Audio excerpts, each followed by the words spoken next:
How's it going, guys? We are back on another video here, and this video is going to be telling you guys some important information to kind of prepare for Season 2 of HUT, of course. So, I already kind of made a video on what, how to prepare, but now it's going to be another video kind of telling you what I recommend and what I'm going to personally be doing. So make sure you guys leave a like, subscribe if you're not already. Let's hop into the video right now. Alright, so something that I think is very important to know, and maybe some people are, maybe a little bit not sure of and what's going on. So basically, guys, looking all of the chemistry, right? All the combos.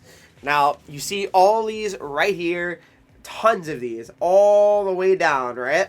Guys, all these, I would say, good chance, 99%, they're all going to be different and reset and removed. So, what's very important to really remember is that, don't fall in love with these chemistries too much because, guys, we're really, almost at the end here of this XP path and just season. There's 8 days left, guys.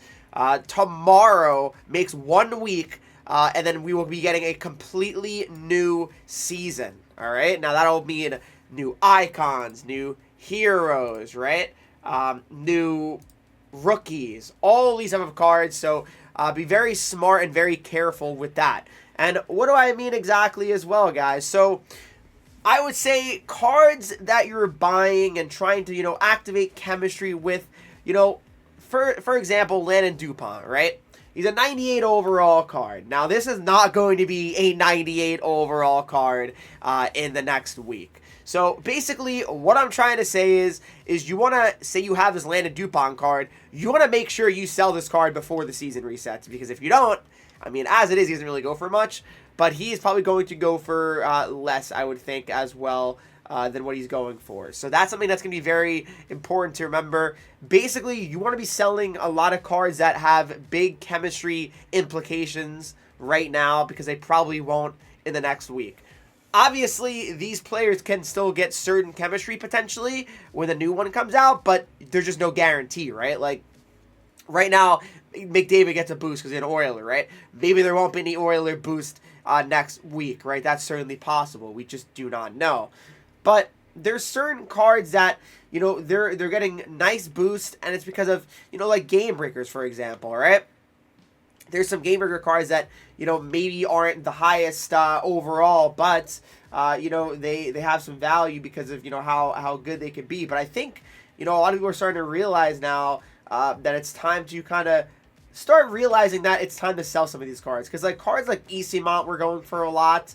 And I think people are starting to realize that it's time to probably get rid of some of these cards because you got to know that, it's getting to a point here, guys, that, these cards are not going to be as valuable, all right? So, if you open packs, you get a card that's worth more than it should be, like an 83, you're going to want to definitely sell that before Friday. And if you don't, you're going to really lose a lot of value more than likely. So be very, very careful of that.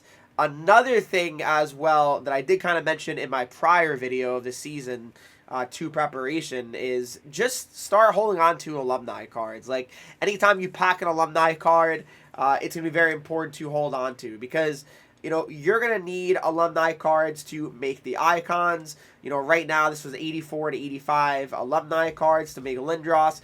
You're going to probably need 84 to 85 alumni cards to make more icon cards. Of course, even if you don't have 84 or 85 alumni, getting 82 to 83s, like that's going to be important as well. Like I have some right here. And of course, you're going to want to have that and be ready to have those alumni cards to get ready for the icons, all right? The thing that I think is going to happen, I mean, you would really imagine, is a salary cap and the AP limit will more than likely go up. For the next season. I really do wonder how much it's going to go up. The salary right now sits at, what is it, 100 million? So, I'm really thinking that, you got to think that it's going to probably be at least like 125, right? I mean, at least, right? Maybe 150, but probably 125. We'll see, though. I mean, it really probably should be 150, because realistically, if the season's going to be as long as this one, we're talking 60, 70 days. I mean, that's taking us to, like, like almost February. So, yeah. No, not almost February. It would be February. So, I would say, guys, it'll probably be going up to a decent amount. The AP limit as well should be going up to a pretty decent amount as well. So that should be kind of interesting to see where they put that at.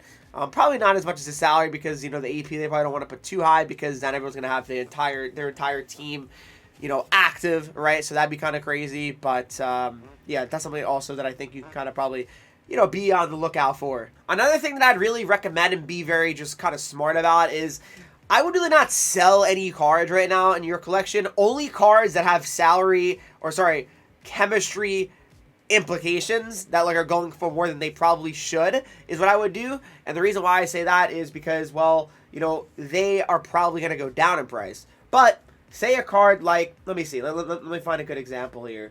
A card like, let's see, like probably a low overall type card could be interesting to look at. So, maybe you never know, like, what sort of chemistry boost they're going to come out with, right? Like, for example, maybe, they decide to have, another, like a Blue Jacket boost or something like that. Or they could do like a Blue Jacket boost because I have Cylinder, right? So that could be interesting as well. And what do I mean by that? Well, it could be interesting because, with Cylinder, maybe there'll be like a +4, for Columbus. You just don't know, right? Like, there's so many different, things that they might do. So I wouldn't really sell any cards unless they're cards that are already up in price just because of their combos. That's just what I think, at least.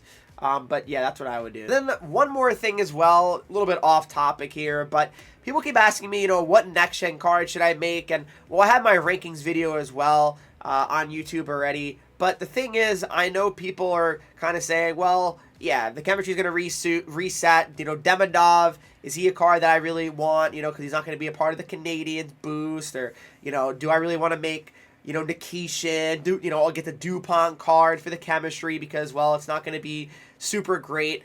Well, here's what I would say when it comes to the next gen event. Now, if you're trying to get a card that, if you play the game all year, let's put it like that. If you play the game all year round and are trying to, get the guy that's going to be getting a Calder nomination and or winning the Calder, the two cards that I would make absolutely would be Schaefer and Demidov. More than likely, Schaefer is going to win the Calder Trophy as long as he plays the whole season, stays healthy. He's for sure the favorite. He's playing insane hockey. I would think Schaefer is going to win it, personally. So, yeah, I would make Schaefer. If you can only make one next-gen card, if you're trying to play the game all year as well, I would most certainly be making Schaefer. I really would. I think he's a smart one because he is going to more than likely be winning the Calder, and then, of course, he will reach 99 overall. But like last year, guys, you will have to pay for the upgrade as well. So, I remember last year when the player won the Calder, it was Hudson. Yep, Hudson. And then, of course, they had sets come out where you needed to make collectibles to power them up, like using tokens or whatever. So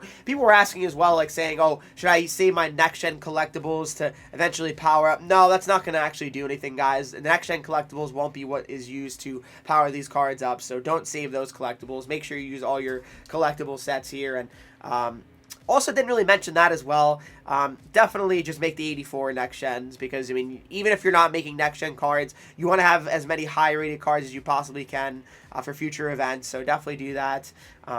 Yeah, that's really what I'd recommend the most when it comes to the next gen sets. All right, guys, thanks so much for watching this video. Hopefully you did enjoy it. Make sure you guys leave a like, subscribe if you have not already. Follow me on Twitch, Henreek. I'm live there every single day. Instagram, Twitter, TikTok, and you get 3 E's, and I'll see you in the next video.